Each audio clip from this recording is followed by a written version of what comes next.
Chapter 1. The Dancers. "Quick, quick, close the door, it's him!" Annie Sorelli ran into the dressing room, her face white. One of the girls ran and closed the door, and then they all turned to Annie Sorelli. "Who? Where? What's the matter?" they cried. "It's the ghost," Annie said. "In the passage. I saw him. He came through the wall in front of me. And I saw his face." Most of the girls were afraid, but one of them, a tall girl with black hair, laughed. "Pooh," she said. "Everybody says they see the opera ghost, but there isn't really a ghost.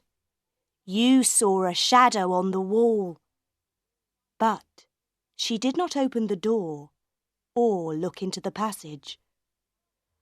"Lots of people see him," a second girl said. "Joseph Bouquet saw him 2 days ago. Don't you remember?"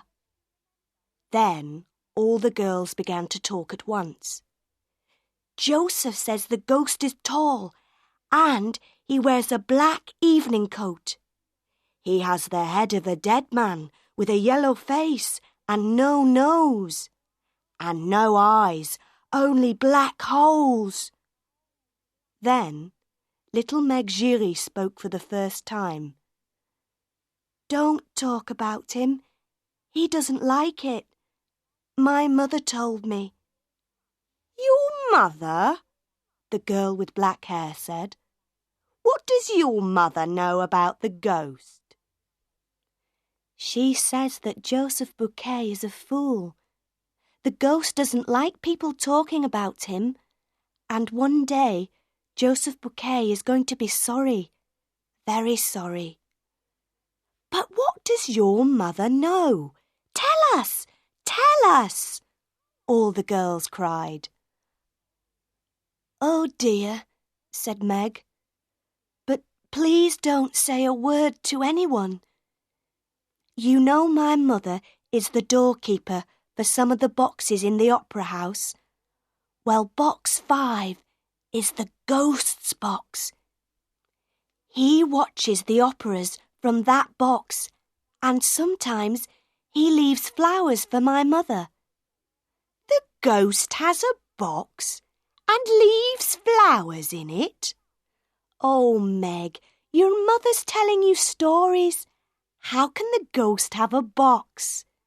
"It's true, I tell you," Meg said.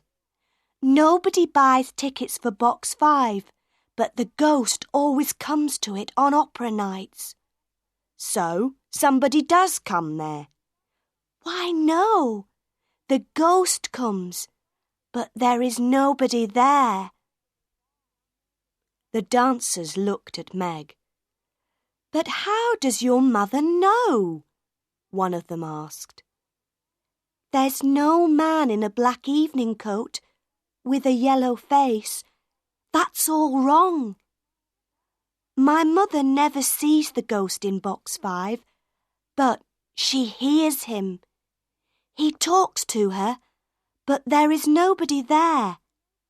And he doesn't like people talking about him." But that evening, the dancers could not stop talking about the opera ghost. They talked before the opera, all through the opera, and after the opera. But they talked very quietly, and they looked behind them before they spoke. When the opera finished, the girls went back to their dressing room. Suddenly, they heard somebody in the passage, and Madame Giry, Meg's mother, ran into the room. She was a fat, motherly woman with a red, happy face. But tonight, her face was white. "Oh, girls," she cried, "Joseph Bouquet is dead.